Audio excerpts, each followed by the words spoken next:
Mastering the Art of Small Business Budgeting, a step-by-step guide.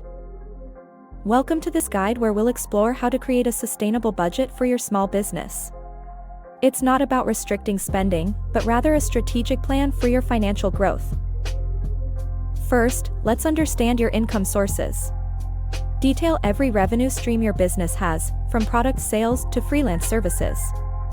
This is your budget's foundation, and it's vital to be comprehensive and accurate. Next, identify your fixed costs.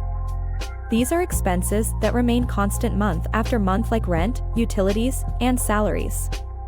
No budget is complete without these considerations, but remember, some can be negotiated to save funds.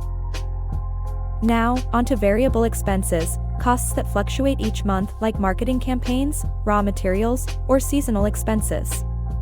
These need special attention as they can be cut down or ramped up based on your business needs. Don't forget about one-time spends. These could be things like purchasing a new piece of equipment or attending a trade show.